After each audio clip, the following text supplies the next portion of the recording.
from the headquarters of Telesur English in Quito, Ecuador. I'm Carla Gonzalez, and this is from the South.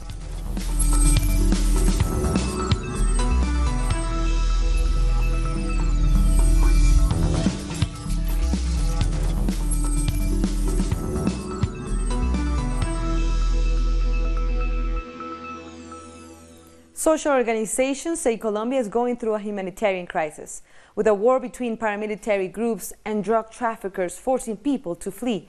Hundreds of thousands have been displaced by now. Let's find out more. Zoraida is one of the 8 million victims of Colombia's internal conflict. She and her children have been forced to flee the region of Tibú. She's been living without any help from the government for 8 months. When I first arrived, it was very difficult for me. I had no idea how to earn money. I begged God for help. I can't just turn back. I couldn't return to that place. I put myself in the hands of God. According to the authorities, there are nearly 300,000 victims of forced displacement due to the ongoing war in the country. Half of these people come to the city of Cúcuta hoping for a better life.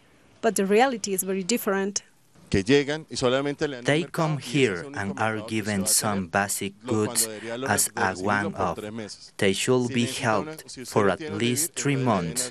They have nowhere to live. Landowners and NGOs come in and set up temporary shelters, but don't protect these people if their lives are in danger or if they are threatened.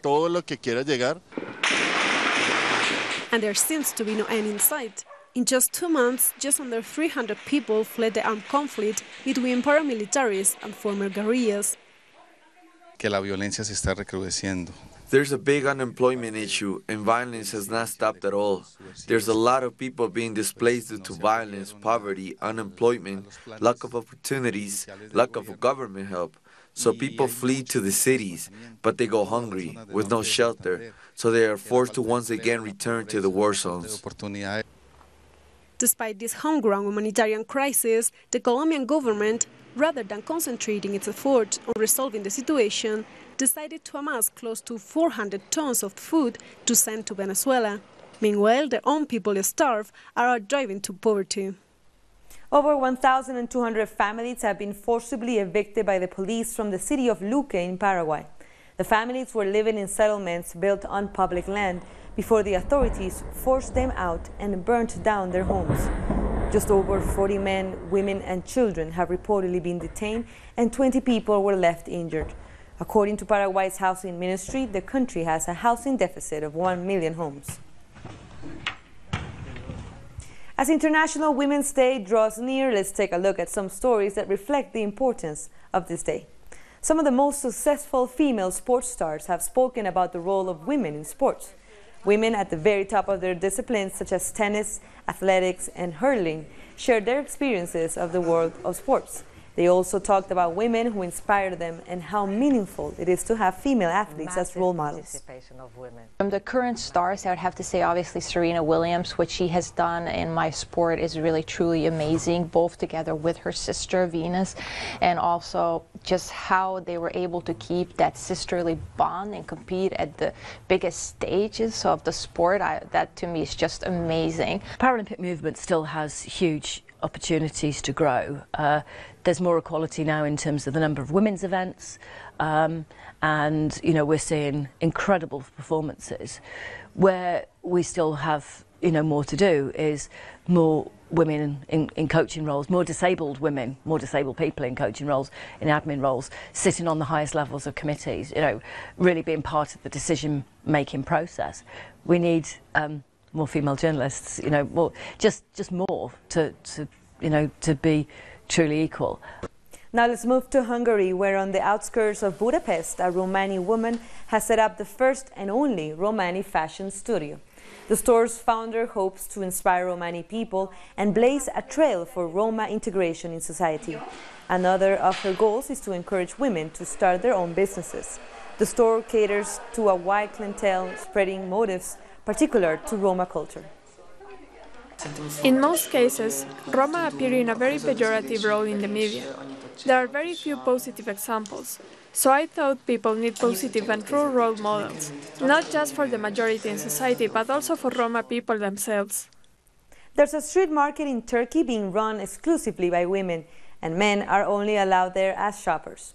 It was set up so that disadvantaged women in patriarchal societies can become entrepreneurs and support their families.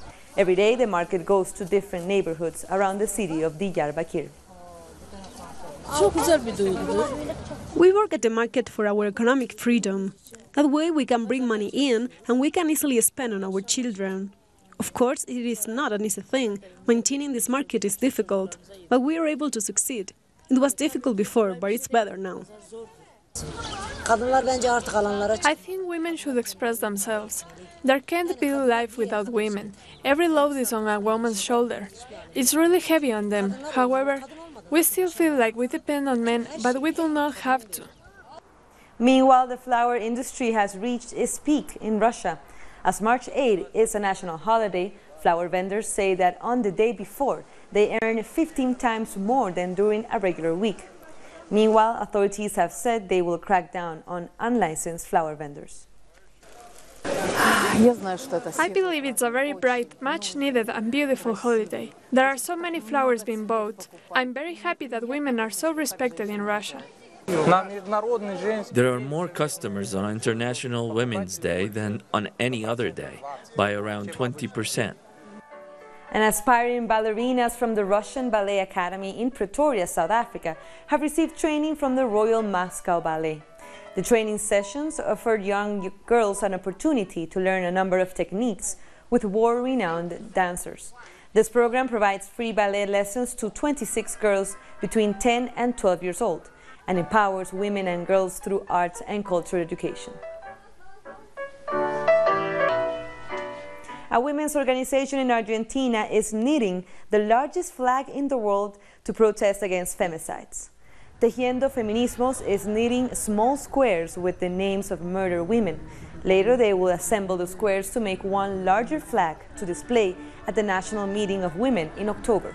Women from around the country and the world have sent their squares in support of the campaign.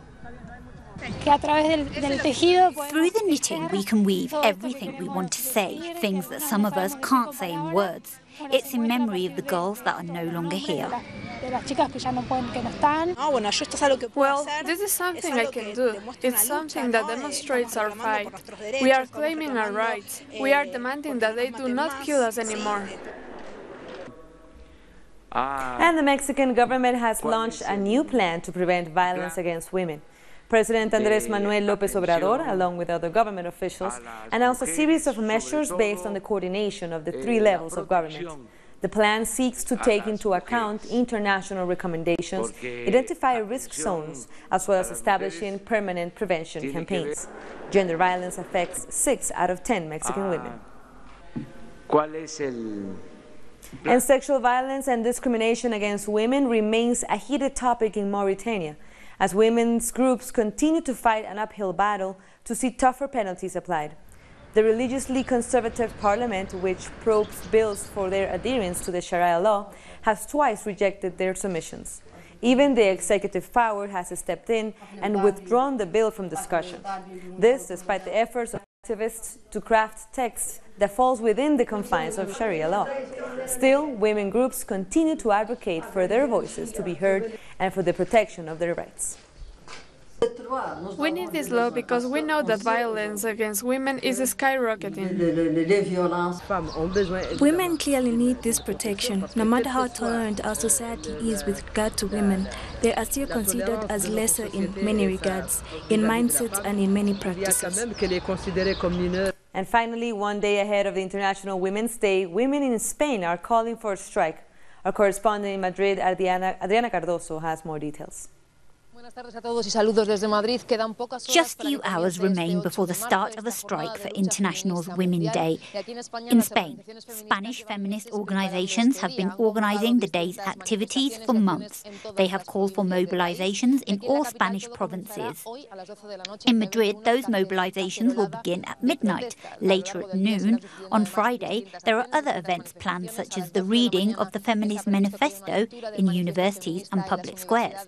At 2 p.m, p.m., organisations plan to have feminist picnics around the country focusing on three main topics: violence against women, with the slogan, "If one of us is abused, we are all abused"; housing issues, with the slogan, "A strike as big as a house"; and finally, a demand for the respect of care workers and housemakers, with the slogan, "If we stop, the world stops."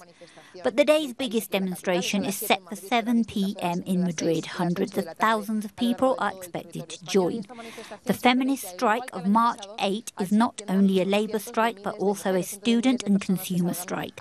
Women are being called to stop their daily activities and take to the streets. That was Adriana Cardoso from Spain. We'll take a short break now. Don't go away.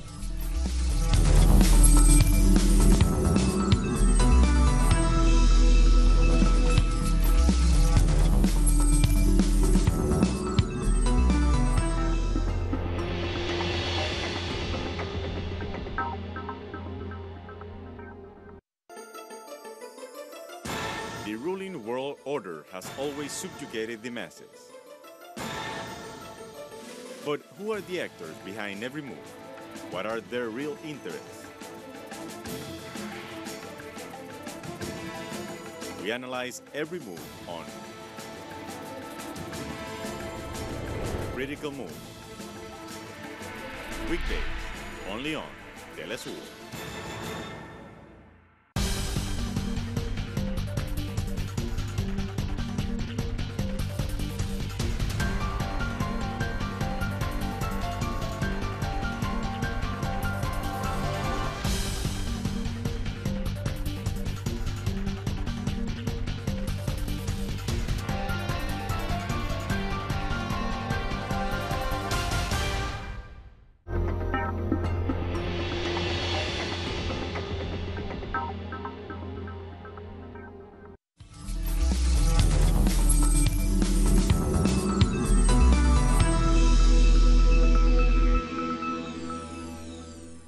Welcome back. The 3-day-long teacher strike in Argentina has entered its second day. Our correspondent in Buenos Aires, Edgardo Esteban, has more. The teachers' strike continues after large demonstrations took place on Wednesday. Teachers are demanding that the government raise their salaries, since it is estimated that 80% of teachers are earning just enough to cover their basic needs. The start of the 2019 school year was planned for Wednesday, but classes were paralyzed since teachers joined the rallies. Schools are expected to remain closed on Friday as well, because the teachers will join the International Women's Day demonstrations. For this reason, the opening of the school year is expected to take place on Monday. Next week, teachers' unions will meet to discuss further actions if the government does not provide a solution. Teachers are also demanding an increase of investment in school infrastructure and a raise in funds for technology and science material. From Buenos Aires, that was Edgardo Esteban. Now to Bolivia. The country is beginning to sell dollars to the public in a bid to sustain the economic stability of the country. Bolivia has started selling dollars at a fixed rate in all currency exchange houses across the country as part of a state-initiated program to curb speculation. It's part of an agreement by the Banco Unión State Bank and the country's central bank. Banco Unión and the central bank will work together to make sure the demand for dollars is met adequately. The people must trust in this mechanism, which will widen the possibility to buy dollars.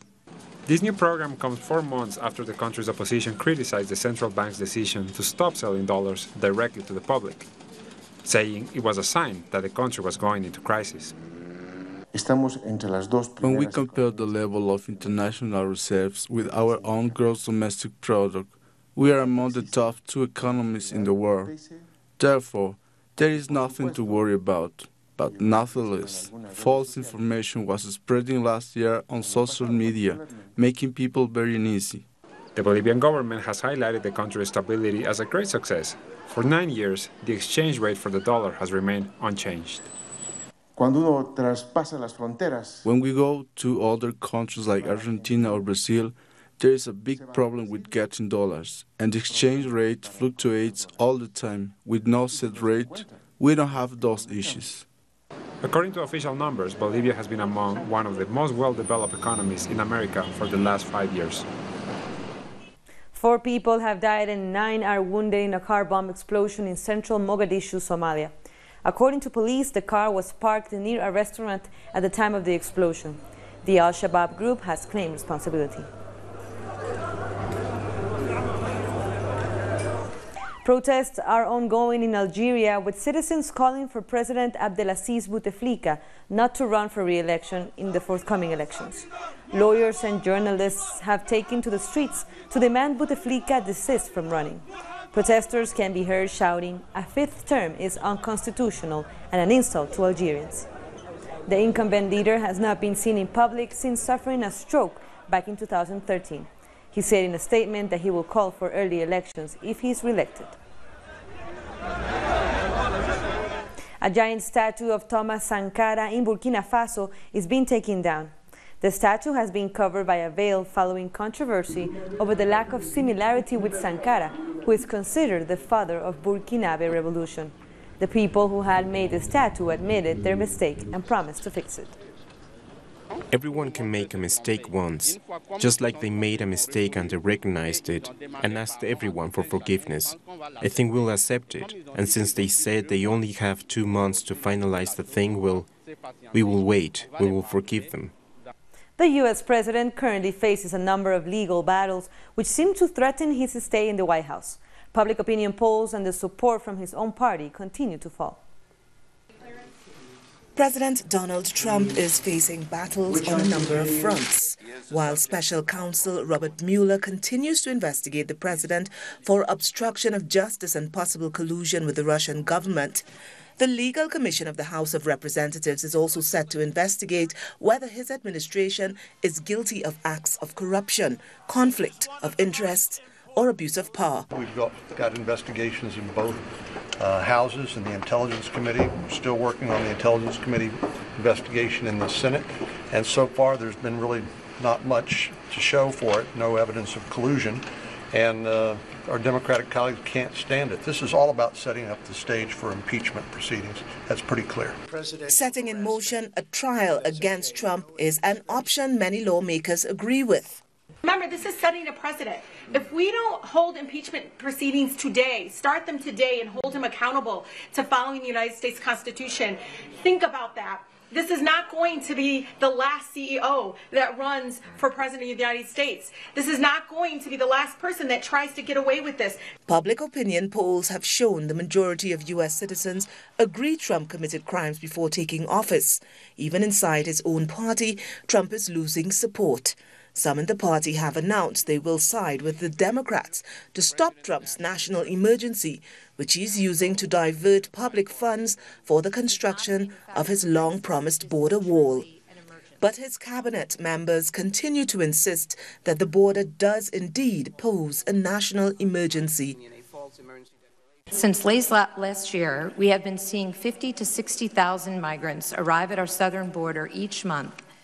But in February, we saw a 30% jump over the previous month, with agents apprehending or encountering nearly 75,000 aliens. But on March 15th, Congress will have the votes needed to put a stop to Trump's national emergency. Nonetheless, experts say Trump still has the option to veto the bill and push forward with the construction of his wall, further widening the gap between himself and much of his party. More stories coming up. We'll be back.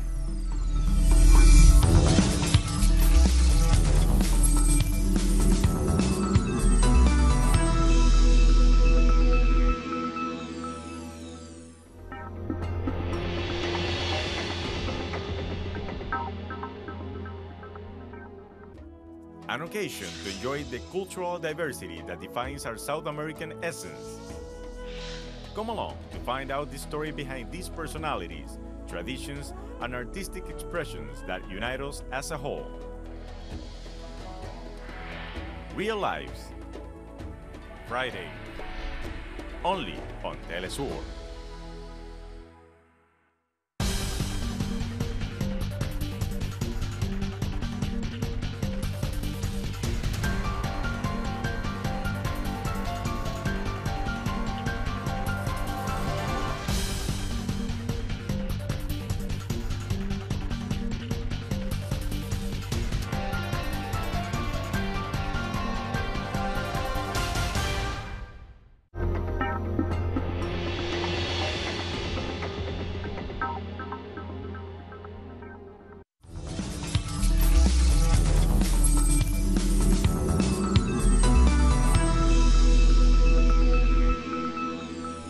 Welcome back. A South African ruling party delegation is visiting Venezuela this week. It's both a fact-finding mission and a solidarity mission. For more on their work, we spoke with second Deputy General Secretary of the South African Communist Party, Chris Matlaco, who is in Caracas. The South African government has opposed the United States unilateral imposition of sanctions and also its pretext that it wanted to provide in the Security Council to go and militarily engage in Venezuela. And as a result of that, South Africa joined countries such as Russia, China, and others. And you must remember that Russia and China have got a veto power in the Security Council, and in that way, South Africa is using its seat in the Security Council to advance what we call the fundamental ideals of freedom, peace, and coexistence of nations and multipolarity in the world. We will tell fellow South Africans that the media campaign that has been unfolded in the major media news outlets such as CNN, BBC, and others is but part of a brainwashing campaign and also a pretext to demonize Nicolas Maduro and the peoples of Venezuela. And we know this script has played itself out in Iraq, in Libya, and this is what they want to do. They want to create havoc and they want to go on a killing spree of the peoples of Venezuela and region. And we are saying we will not have war in a region that has been declared a region of peace, which is Latin America. And those of us who support peace are going to stand up. And therefore, the peoples of South Africa have to stand up and join the millions of people supporting the Bolivarian project and supporting peace in the region and the world over. In other news, Arab political party Balad has been disqualified from running in Israel's elections in April for allegedly supporting terrorism. The election monitor barred Balad while approving far-right candidates. The committee voted 17-10 to bar the party and thus comply with a motion by the ruling party, Likud. Prime Minister Benjamin Netanyahu said the party wants to eliminate the Jewish state and backs Palestinian and Lebanese militants. However, Balad says it opposes Zionism and Israel's occupation of Palestinian territory. They are actually banning the Arab to choose by themselves their representatives and their leaders. We of course will go to the High Court and we will continue until the end, and we will not accept this discrimination against us and against the Arab people in Israel. 2 Palestinian children have died in a blaze after Israeli security forces prevented the fire brigade from reaching their burning house on time. The children burned to death in a fire at their home in the occupied West Bank. The fire engine that was responding to the incident was stopped at a military checkpoint. Israeli soldiers stationed there ignored pleas from residents to allow the truck to proceed. At least 18 people have been wounded after a grenade exploded at a bus stop in the occupied region of Jammu and Kashmir. Police have appealed for calm as they investigate the incident. As soon as I reached the shop, I heard a loud explosion. It seemed as if a tire had burst or something blew up. After 2 minutes, we found out that a grenade went off here. When I came, about 10 to 12 people were injured, with 3 or 4 of them seriously injured. Chinese telecom giant Huawei is suing the United States over a ban on federal agencies using its products. Huawei has filed a lawsuit in a federal court in Texas challenging the constitutionality of Section 889 of the National Defense Authorization Act. The company claims that the U.S. has failed to provide any evidence to support the ban and strongly rejects the allegations that it has links to the Chinese government. Huawei has also accused the U.S. government of hacking its servers. The U.S. government has long branded Huawei a threat. It has hacked our servers and stolen our emails and source code. And the spokesperson for China's foreign ministry has backed Huawei's decision. We believe companies protecting their legitimate rights via legal means is completely reasonable and completely understandable.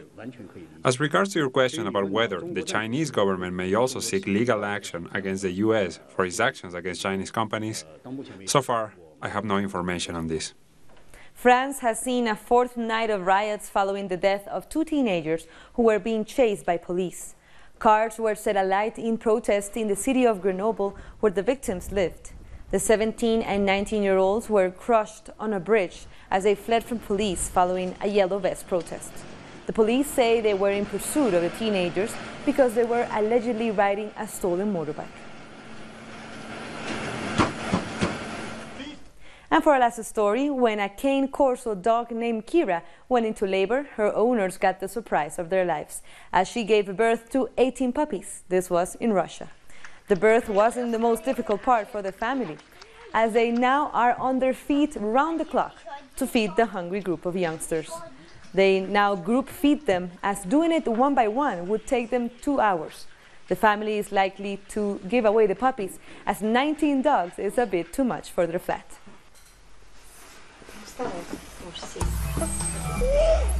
And with that happy story, we come to the end of this news brief. But you can find these and many other stories on our website at telesturenglish.net. Remember, you can find us on Africa. Starts at channel 461 in South Africa and 539 in Nigeria. And you can join us on social media as well. For Telesur English, I'm Carla Gonzalez. Thank you for watching.